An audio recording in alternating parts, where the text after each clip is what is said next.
Welcome back to News Talk here on News Channel 8. Great to have you with us, everybody. And it's always great to have our special monthly guest, D.C. Police Chief Cathy Lanier. To the phones we go at our number, 703-387-1020. Let's begin on line 2 with Martin in Northwest. Oh, Martin, did we lose you? Is that the sound of Martin lost? We'll come back. We'll try to find Martin. Maybe he'll dial back. We'll get to his comment, his question, as we relocate Martin. Chief, let's return to the conversation we were having a moment ago about the back and forth between Apple and the FBI. You talked about the legal authority that an agency, any law enforcement agency, would need to prowl around in a suspect's phone. Part of what makes this an interesting case, the California terrorism, the San Bernardino, and the desire to get into the suspect's phone, is Apple's claim that the technology doesn't exist yet. So the FBI is trying to get a court to order Apple to use what they know about their creation, the iPhone, to develop something that they say doesn't exist right now. And as I mentioned, you talked about the legal authority you would have to have before you prowl around and pull out this or that or whatever. The fear for some is that once you're in, once the back door has been breached, and it'll feel like the barriers will be gone, and that everything that's in there will be discoverable, which could be horrific in terms of a stolen phone, but also I don't know.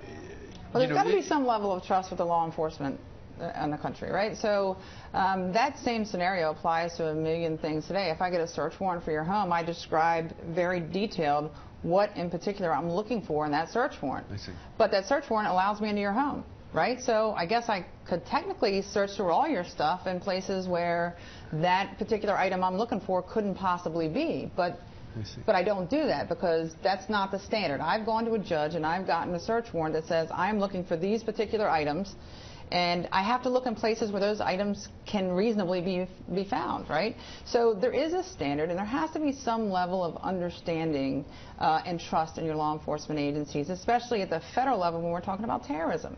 Because for the FBI to have access now to determine if there were potentially other threats to other targets in the future is hampered because they don't have that access to that information. So how tragic would it be if that was an opportunity that was lost?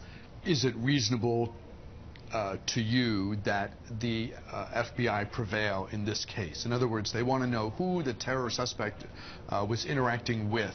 Does that rise to the level that the courts should say, yes, Apple, help these guys figure out and gain the information they seek? Well, surely it's not just curiosity. They're not trying to see, who they interacted with. They're trying to see if there's any additional threats. And if you don't have the opportunity to look for additional threats, how do you prevent additional attacks? And I think that's the interest of the FBI. It's not just simply trying to find out who they talked to and who they were communicating with. It was what was the content of that communication. Is that a threat to any place else in the country? To the phones, I think we have Martin. Let's pick up on line 3. Hi, Martin. Go ahead. You're on with the Chief. Welcome. Go ahead, please. Hi, Martin. Hi. Good morning, Bruce. Good morning, Chief. Hi, Martin. Hi. I was wondering if the Chief could talk about the makeup of the gender and racial makeup of MPD, and if we think that MPD or police departments should reflect the communities, why doesn't DC's police department reflect the makeup of the city, and what can we do to better make that happen? Thank you. Hi, Martin. I'm not sure why you get that impression, actually. We were kind of highlighted in a study that was done about a year ago. I want to say that was one of the larger periodicals, that we were one of the only large city police departments in the country that our racial makeup, ethnic makeup was almost identical to the makeup of the city. I mean, literally, right now we are at about 55% African American, 7% Asian, and the racial makeup is almost identical to the makeup of the city. 30%, 32% white.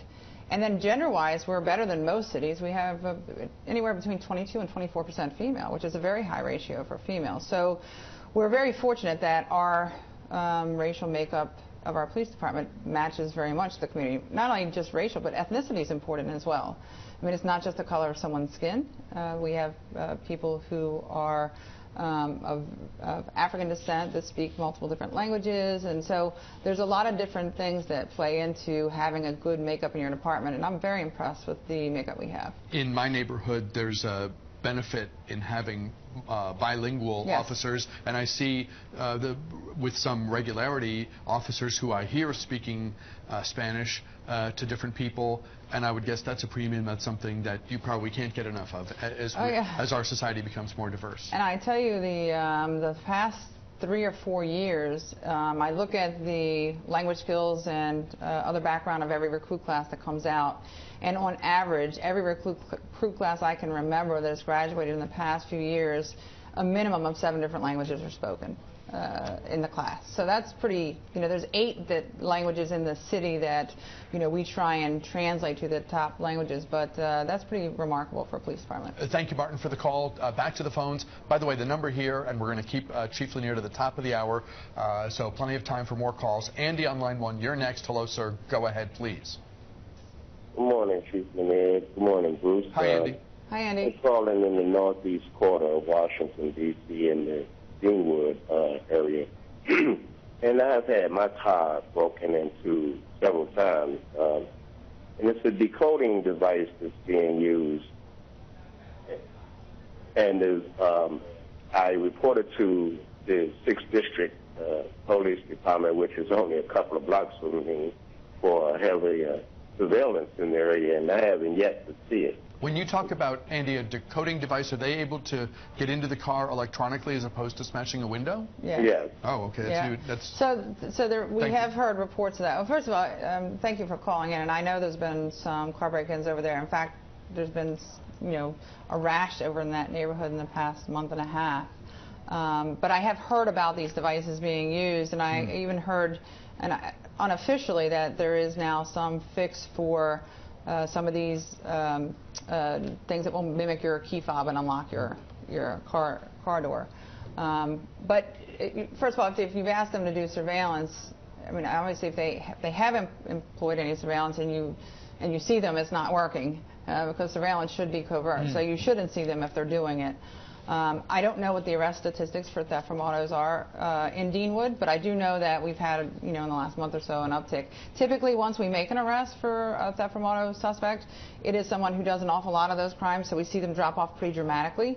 So all I can say is that, I'd be happy to follow up with you with the details, but certainly I don't think that the 6th District would just ignore the complaint. And that's something we can revisit next month as you and I talk. It's scary to think, it's bad. Having your car broken into is no fun. Bad enough to come back to smashed out glass.